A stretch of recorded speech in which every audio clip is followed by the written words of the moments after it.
वालेकुम जी, कैसे मेरा कैसे होंगे। और जी इस वक्त मैं यहाँ पे किले में हूँ। ये काफ़ी पुराना है, वैसे अभी डिस्ट्रॉय हो चुका है। लेकिन ये यहाँ से बहुत ही खूबसूरत व्यू दिखता है सिटी का। तो आज यहाँ पे वैसे भी फेस्टिवल है, आपको दिखाता हूँ मैं फेस्टिवल का व्यू। ये चेक करें, यहाँ पे फेस्टिवल लगा हुआ है और ये काफ़ी बड़ा फेस्टिवल है और 1 वीक तक यहाँ पे रहेगा। इससे आगे भी है और वहाँ पे जाके, और ये पूरा घूमता हुआ इस साइड पे पूरा ये फेस्टिवल इस साइड पे लाइन लगी हुई। ठीक है जी, अभी आप सबने ये फेस्टिवल का व्यू तो कर ही लिया है। ठीक है, अभी थोड़ी आपको इन्फॉर्मेशन प्रोवाइड करता हूँ जो बहुत सारा ज़्यादा पूछे जाना क्वेश्चन है। तो लोग करते हैं, बहुत ज़्यादा क्वेश्चन पूछते हैं कि जी हम यहाँ आने के बाद जॉब कैसे चेंज कर सकते हैं। हमारा गल्फ़ कंट्री प्रोफेशन अलग अलग है। मतलब कोई कहता है जी मैं ड्राइविंग करता हूँ, मुझे ड्राइविंग में जॉब चाहिए। कोई कह रहा है जी मैं कुक हूँ तो मुझे शेफ़ की जी मतलब वो शेफ़ के हॉस्पिटैलिटी की जॉब चाहिए। ठीक है, कोई कह रहा है मैं टेक्नीशियन हूँ, कोई कहता है इलेक्ट्रिशियन। मतलब हर एक बंदा अलग अलग प्रोफेशन रखता है जो मुझे मैसेज कर रहे हैं। ठीक है, और वो कह रहे हैं कि जी हमें सेम प्रोफेशन में ही जॉब चाहिए। लेकिन आपको मैं एक बात बता दूं कि जी अगर आपने सेम प्रोफेशन में जॉब आपको चाहिए तो ये बहुत मुश्किल है, ये आसान नहीं है। तो चेक करो चल भी जाए, ये आसान नहीं है। ठीक है, कि आपको सेम प्रोफेशन में ही जॉब मिले। अगर तो आप यूरोप आना चाहते हैं तो आपकी ये बात ज़हन में रखें कि आपकी डिमांड कोई नहीं चाहिए कि जी मुझे सेम प्रोफेशन में जॉब चाहिए, या तो मैं ये हूँ तो मैं वही काम करूँगा। ठीक है, अगर आप लोगों ने यूरोप आना है तो अगर बस मतलब बातें करनी है कि जी हाँ नहीं जी मुझे तो सेम चाहिए तो मैं तभी जाऊँगा। मैं अपना बताता हूँ आपको, अगर मैं अपनी सेम प्रोफेशन की जॉब यहाँ पे ढूंढता जब मैं आया था, तो मतलब आने से पहले अगर मैं कहता कि नहीं मुझे सेम प्रोफेशन की जॉब होगी तो मैं जाऊँगा, वरना मैं नहीं जाऊँगा यूरोप, तो शायद मैं ना आ पाता। कई दफ़ा ऐसा होता है कि जो आप काम कर रहे होते हैं वही काम आपको दूसरी कंट्री में नहीं मिल रहा होता, लेकिन आपने उस कंट्री में जाना होता है, उस कंट्री के फ़ायदे ज़्यादा होते हैं। ठीक है, तो अगर आप लोगों ने आना तो आपकी डिमांड कोई ना हो, ये बात याद रखें हमेशा। ठीक है, क्योंकि ज़रूरत आप लोगों को है, आप लोगों ने आना होता है यहाँ पे। ठीक है, चाहे कहीं से अप्लाई करते हैं जो भी करते हैं। ठीक है, आने के बाद यहाँ पे बंदा सब कुछ कर लेता है, ये बात याद रखें। ठीक है, अगर आप यहाँ पे आ गए हैं, ठीक है, उसके बाद अपनी आप जॉब भी चेंज कर सकते हैं। आने के बाद आप 1 महीने के अंदर आपका फर्ज करें काम करते हैं किसी कंपनी के अंदर, आपको काम समझ नहीं आता, आप छोड़ सकते हैं। यहाँ पे जॉब चेंज करना बहुत ही ईजी है। आप किसी भी दूसरी कंपनी में जाएं, वहाँ पे इंटरव्यू दें। ठीक है, अगर वो कहते हैं ओके है तो वो वहाँ पे आप काम करना स्टार्ट कर सकते हैं। पिछली किसी भी कंपनी का आपसे कोई लेन देन नहीं होता। ठीक है, आपका टीआरसी कार्ड बना है नहीं बना, चाहे आप नए यहाँ पे आए हैं, आपका वीज़ा होता है 1 साल का। 1 साल का वीज़ा आपके पासपोर्ट पर स्टैंप होता है। तो उस 1 साल के अंदर अगर आप फर्ज करें को जॉब चेंज करना चाहते हैं, मतलब आए हैं आपको काम पसंद नहीं आया, तो आप किसी भी दूसरी जगह पर जाकर नौकरी कर सकते हैं। फिर वो नई कंपनी जो होगी वो आपको डॉक्यूमेंट प्रोवाइड करेगी, आपको वर्क परमिट वो प्रोवाइड करेगी, टीआरसी कार्ड भी आपको वो प्रोवाइड करेगी। ठीक है, यहाँ पे कोई ऐसी लिमिट नहीं है कि आप अपनी जॉब कब चेंज कर सकते हैं। अगर आप आए हैं, आपको आए को 1 महीना हुआ है, ठीक है, आप अपनी जॉब चेंज करना चाहते हैं तो आप कर सकते हैं। अगर आपको कोई जॉब को दूसरी मिल रही है तो आप जा सकते हैं। पिछली कंपनी में जिसमें आप आए हो या जिसमें आप काम कर रहे हो उसका कोई भी लेन देन नहीं होता इस चीज़ के अंदर। ठीक है, कि जी क्यों जा रहे हो, अगर आपको समझ में आते छोड़ दो।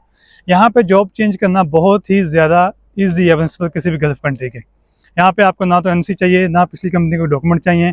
ठीक है, यहाँ पे आपकी मर्ज़ी चलती है और आप इजीली जॉब चेंज कर सकते हैं। तो जितने भी दोस्त लोग गल्फ़ कंट्री से स्पेशली यहाँ पे आना चाहते हैं यूरोप कंट्रीज़ में, तो वो कोई भी आपको जॉब मिलती है, कोई भी प्रोफेशन मिलता है आपको, आप एक बार आ जाएँ यहाँ पे। सबसे मेन चीज़ होती है लीगल तरीके से आएँ। ठीक है, जहाँ आने के बाद आप अपना काम करें, 1 महीना 2 महीना काम करें, थोड़ी सी चीज़ों को समझें देखें, नहीं समझ में आती है तो जॉब छोड़ दें। ठीक है, यहाँ पे कोई इशू नहीं है, मतलब पिछली कंपनी कोई लेन देन नहीं होता कि जी लाजमी आपने ये कॉन्ट्रैक्ट पूरा करना है या ऐसे करना है, ऐसा कुछ नहीं होता। बस ये आपने ख्याल रखना कि जो नई कंपनी आप जा रहे हैं वो अपनी कंपनी आपको वर्क परमिट प्रोवाइड करे, बाद में आपको टीआरसी कार्ड में भी हेल्प करे। ठीक है, ये चीज़ों का अपने ख्याल रखना होता है। बाकी यहाँ पे जॉब चेंज करना कोई मसले वाली बात नहीं है, कोई भी बंदा इजीली जॉब अपनी चेंज कर सकता है। जितने भी दोस्त लोग अप्लाई करना चाहते हैं, ठीक है, वो किसी भी प्रोफेशन में जो उनको जॉब मिल रही है वहाँ पे अप्लाई कर लें। ठीक है, तो इजीली भी यहाँ पे आ सकते हैं।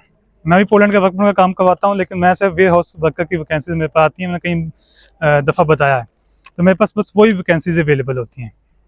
ये जो मैंने बातें बताई इसलिए नहीं कि आप उसी में कर लें, ये आपकी मर्ज़ी। अगर आपको कहीं और से मिलती है कोई अच्छी वैकेंसी, किसी और कोई कंसल्टेंट कोई एजेंट आपको दे रहा है, तो आप उनसे अप्लाई कर लें जो आपका सेम प्रोफेशन हो। लेकिन ज़्यादा एजेंट कंसल्टेंट क्या कर रहे होते हैं कि जी हमारे पास कुक की वैकेंसी है, हमारे पास लॉन्ड्री में काम करने वाले की वैकेंसी है, हमारे पास ये वाली वैकेंसी है, हमारे पास पैकिंग की वैकेंसी है। मतलब अलग अलग प्रोफेशन गिनवा रहे होते हैं बंदों को, ठीक है, वीडियोस के अंदर। लेकिन हकीकत में जो वर्क परमिट देते हैं वो उस तरह का ही होता है। बहुत सारे बंदों को मैंने यही चीज़ देखी है उनके साथ होती हुई।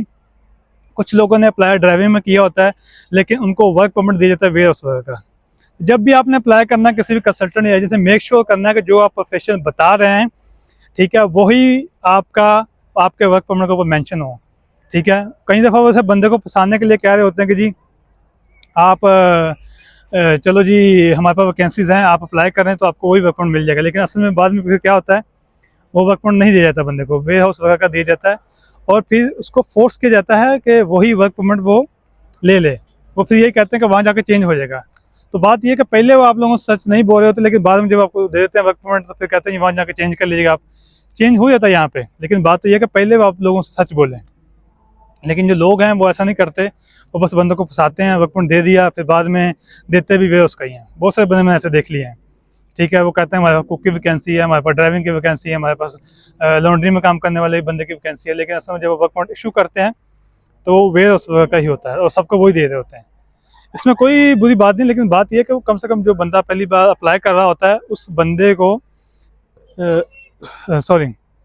उस बंदे को सच बता के फिर अप्लाई किया जाए कि भाई ये वाली वैकेंसी है, आप आने के बाद अपनी जॉब चेंज कर सकती हैं, अगर आपको सही लगती है तो अप्लाई करें, अगर नहीं सही लगती ना अप्लाई करें। लेकिन जो एजेंट और कंसल्टेंट हैं वो ऐसा करते नहीं, वो कहते हैं हमारे पास सारी वैकेंसी अवेलेबल हैं, लेकिन एंड में वो आके आपको वर्क परमिट कर दे देते हैं, वो वे उसका होता है। तब तक आप पैसे भी दे चुके होते हैं और आप कॉन्ट्रैक्ट भी साइन कर चुके होते हैं, आपके पास कोई ऑप्शन होती नहीं है सिवाय उस वर्क परमिट को एक्सेप्ट करने के। तो अगर आप किसी एजेंट या कंसल्टेंट से अप्लाई करते हैं तो उसे लिखवाना है आपने पेपर के ऊपर कि जी हमें जो वैकेंसी आपने बताई है, जो प्रोफेशन हमें आपने बताया वही हो, ठीक है। अगर तो वो आपको कोई दूसरा प्रोफेशन बताए, लेकिन अगर वो कह रहा है कि मेरे पास तो भाई यही वैकेंसीज हैं, अगर आपने अप्लाई करना है तो आपकी मर्जी है, ठीक है। और दूसरी बात आपने एक चीज़ और ख्याल रखनी है कि वो उस बंदे से अप्लाई करना है जो बंदा आपको कम से कम डॉक्यूमेंटेशन सही बताता हो कि भाई ये डॉक्यूमेंट चाहिए।